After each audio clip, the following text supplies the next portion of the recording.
سلام علیکم برادر محترم. الله همیشه حفظتو کنه. حضرت حد الامکان باید که انسان با پشکای درست تازه پاکیزه قطعی نمازش بخونه، به خاطر که در نزد الله چخت ایستاده ایسه است انسان و گویا که به الله راز میگه، گویا نه یقینی به الله راز میگه و حد الامکان اگر رفته و نداشته باشه دیگه حکم داره، اما داشته باشه. اگر عبدالله بن مسعود رضی الله تعالی عنه می فرماید یعنی نماز نخوانین در یک پشاک با یک پشاک نخوانین کدامش نباشه و این کان اوسع ما بین السماء والارض، اگر چیه میگه کشادیش ای زمین تا آسمان هم که باشه. حضرت پرسیدن که در زمان جناب پیامبر تا یک پشاک میخواندیم کو؟ گفت در اون وقت نبود.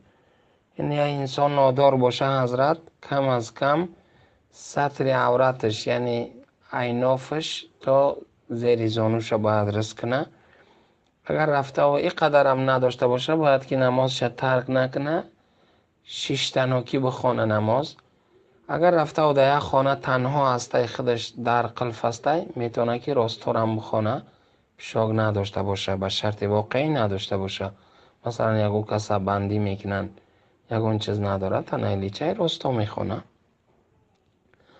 و حد الامکان احتیاط کردن به کار حضرت، به خاطر نزد الله ایستاد میشه و انسان مثلا به کراهیت میشوه. یعنی مثلا تای مای کیاستین کالتا فوتبال کیاستین کالتا و اینا میخونن، کراهیت داره که قبولیتش نزد الله هست، به خاطر که این چیزا را ایروی داشتگی شد دارن میفرارند اوجه میمانند تای همه میخوانن، ایروی جهل است. این باید که به لباس تقوا بخوانی، به لباسایی که سنت طریقه هم به این طریقه بخوانی.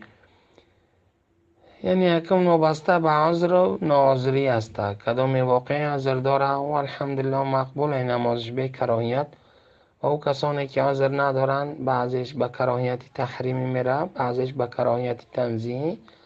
مقصد ای بعضیش نماز شو جایز میشه، بعضی دیگهش یعنی به احتمامی کنن جایز نمیشه. و مثلا بعضی وقت انسان نماز میخونه تای فوتبال که وقتی سجده میکنه پشتش خوی میشه، پشتش جای فرضیه تقریبا و اینافش پایانه، لیکن ای طرفی پشتش گاهی هست نمازش قبول نمیشه، یعنی ترک فرض میشه در او.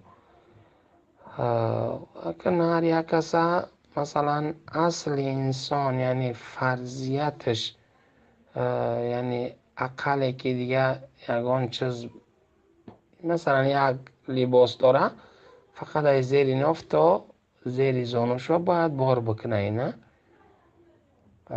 و چنده که وسیع داره حضرت باید همون بپوشه. و اخیرا رسول الله صلی الله علیه و سلم به ثواب قطری یعنی یک گویا که طرفای قطر منصوب است به همون خواندگی بده، لیکن توسع بود شادی شروع بود. مقصد باید به همین خیلی نماز بخوانن حضرت. حد الامکان نزد الله انسان راست میسته، باید به اون لباسای بخوانن که الله ای اون لباسا راضی است، مثل سنت طریقه لباسای دراز کشاد. سلام علیکم.